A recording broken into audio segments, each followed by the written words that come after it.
All right, ladies and gents, this is Will Zanders. I appreciate y'all so much. I think we're on day 4. I think it don't wait. Yeah, day 4. So this is exciting. This is good. I'm actually about to head out in the cold. Got my North Face on, button on deck, about to head out and get my workout in there. But my workout today is going to be outdoors. So wish me luck. We'll see how that goes. But just wanted to drop today's Thursday training with you on the challenge about reason why small businesses fail. Okay. And so one of the reasons why small businesses fail, just in my own personal opinion, because people don't treat network marketing. I mean, why network marketing fails, but you have that big set of reasons like people don't put the work in, they get told no by friends and family so much they quit. All of that stuff is true. But I would like to look what has generated success for me over the years is to observe network marketing within the realm of traditional business, because it's a franchise and distribution model. And John Turner really explained that concept to me even at another level than what I had previously understood it. Amazon is distributing products that they don't make online. We do that here at HBN, okay? McDonald's is establishing a bunch of franchises to promote products that they do produce, but they make their money in real estate, just having as many franchises as possible. Like you want as many distributors as possible on your team. So we're using a distribution model combined with the online business model, combined with the franchising model. You have all the pieces in place for an incredible multi-millionaire, for some of y'all jokers, $1 billion business when you look at market valuation. So let's talk about some of the reasons, traditional business reasons that small businesses fail, and you'll see how these apply to network marketing as well. So number one, one way to keep your business in business is understand that this is a long-term play and you for residual income that'll outlive you, okay?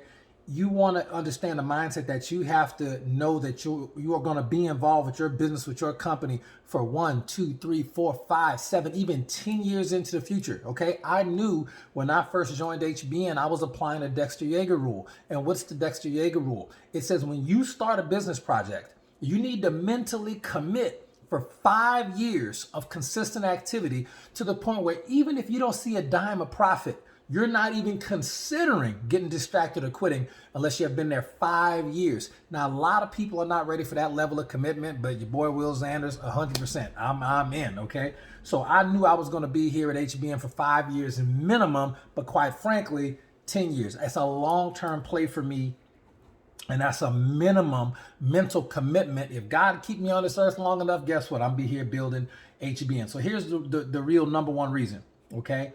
And these are statistics I got today from Investopedia and Forbes. I was doing some research for y'all today. So 20% of small businesses fail within the first year, 34% fail within the second year, 50% have failed by the 5th year, and 70% of small businesses have closed within the 10th year, okay? This coffee is delicious. So the bottom line is within 10 years, 70% of small businesses are gone. It's what it is, okay? 70%. So if you want to increase your likelihood of success, long-term residual income, plan on being here building for 10 years. Let's long-term play. Let's get it, okay? This ain't no $1 million overnight. Although it seems like some people make money that fast here. We like to have realistic expectations for our franchise partners. You can go as fast as you want to go, but from a mental commitment level, one of the things you can do is plan on being here a while. That's what I plan on it. I highly recommend it. Okay. Second thing, realize this. And this is one of my favorite ones, and I love California. I used to live in California, but 4 out of 5 cities, which are the worst places to build a business, 4 out of 5 of the top 5 cities are in California. Now chew on that for a minute. Just meditate on that, okay? Please understand that. I'm gonna say that one more time. We're gonna move on to number 3. Out of the worst 5 cities in the country to start a small business, okay? California is 4 out of 5 for tax reasons, sales demographic reasons, and a lot of other reasons that were in this particular article. I'm going, man, and they're giving you the cities and stuff, so the top 3 were all California. The 4th one was actually Allentown, Pennsylvania. I don't know what it is, my Pennsylvania folks. Maybe you can shed some light on this. Allentown, Pennsylvania is one of the top 5 worst cities to start a business. And the fifth city was another city in California. I'm like, man, okay, so don't move to California. If that's that you want to start a small business, guess what, ladies and gentlemen, you in network marketing, I'll visit California, I'll vacation. I don't think I'd ever move back, and that is a fact. All right. Number three, 42% of small businesses fail because there's no real need for the product or service they provide. No real desire for the product or service they provide. So just because you have a great idea or somebody have a great idea, that does not mean that there's a legitimate need to have that particular product or service in the marketplace. Okay, so for example, one of our products is coffee, obviously. Okay, it's the most delicious coffee in the world, it's the healthiest coffee ever created. But the bottom line is coffee is the second most drunk beverage in the world behind water. And coffee is the number one most beverage consumed in America. Okay, coffee is literally the second most traded commodity on the stock market behind crude oil. So you already know there's a magnificently large need for coffee and a desire for coffee in 80% of the people you know. 8 out of 10 coffee drinkers, guaranteed. An average person drinks between 3 to 5 cups of coffee a day. So that's just one of the over 100 products we have here at HBN. So we got plenty of stuff people want and need, but some people start businesses or join network marketing companies where it's like, do people really need that? Do people really need it? Now I'll just give you an example of that. Somebody hit me up about a travel company. I get pitched on stuff all the time, but I'm HBN for life, Nova Gang, I don't care. So people hit me up about travel company, right? And I don't know why you're even involved in travel in 2020, 2021. Like one of the biggest travel companies in the industry, filed bankruptcy like a month ago. So you don't even need to be sniffing around travel if you're here to make long-term residual income. But the point is, they asked me about travel, and this is a while ago, even prior to the scamdemic, okay? They hit me up and said, Will, I want you to, travel, blah, blah, blah, blah, blah. And I said, okay, let me do this. Not that I was even interested, but I humored them because they were a good friend. I went to Google, I pulled up round trip tickets to Orlando from New Orleans, which was my second nearest airport at the time, back when I was living there. And I'm like, I just found round trip New Orleans to Orlando for $50. $50 round trip. And I said, I got the tickets, by the way. It was such a good deal. And it was just on Google. I just Googled the airport codes. And I told my homie, I said, Warren, can you find me a cheaper price? You're in travel, you're in the MLM travel industry, right? Can you find me a better price than that?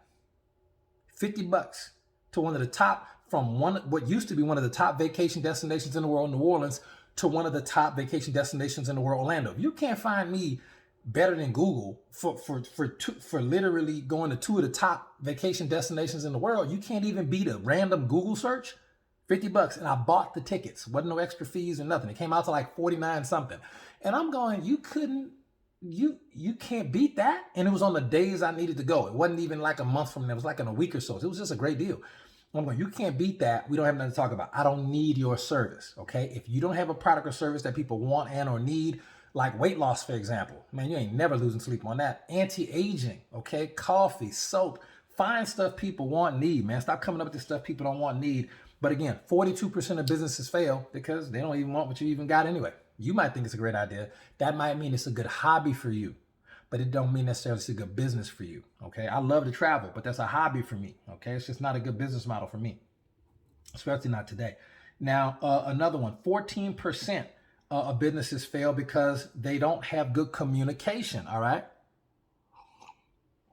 Like we use customer relationship management software here. We have Facebook groups, we have Telegram, we have private chats and message groups. We communicate with our teams and our customers all the time, automatically with software, but also in person or on the phone on a regular basis with care calls and things of that nature. But you want to make sure that you're communicating. It's not a big deal, for example, because if your product's good enough and the price is right, people will keep buying it over and over again. So the least thing you got to worry about at 14% is lack of communication between you and your customers. That's the smallest thing. The biggest things are plan to stick around in your business. That's number 1. 2, don't live in California. That's number 2. And 3, make sure you have something that people want and or need, okay? That's the 3 main things right there. Let's move on to number 5, and it's the last one we'll talk about today. 48.7%. The biggest one of businesses fail because of recruiting and retention. They either can't build the right team, can't recruit the right talent, can't keep the right talent. They either can't build the right team, can't recruit the right talent, or can't keep the right talent. Recruiting and retention is literally 48.7% of why small businesses fail. And you see the same thing in network marketing. If you can't recruit, if you don't have the skills it takes, if you don't know how to read books, I got like literally, y'all, I mean, I'm just pulling, this just happens to be the books within arm's length that I'm all reading right now. Literally, 1, 2, 3, 4, I mean, 4, 5, 6, 7. I'm literally reading 9 books at the same time because I love knowledge. That's not even counting the audiobooks. I have a TV, but I rarely watch it. I'll play PlayStation 5 from time to time because I really, I just got it, want to check it out, see what's up with it. But readers are leaders, leaders are readers, and learners are earners. So don't forget that, okay? 48.7% of business fail because people don't know how to recruit and retain top talent or don't know how to build a team from a structural standpoint. So hopefully your organization, whoever you partnered up with, especially right here at HB in the Challenge Group, ladies and gentlemen, we are teaching y'all every single day the daily method of operation in a private Facebook group. We're teaching you the daily method of operation to recruit, and then next week we move on to a different skill set. Week 3 moves on to a different skill set. Week 4 we move on to a different skill set. Right now we're teaching you time management and recruiting. It's exciting.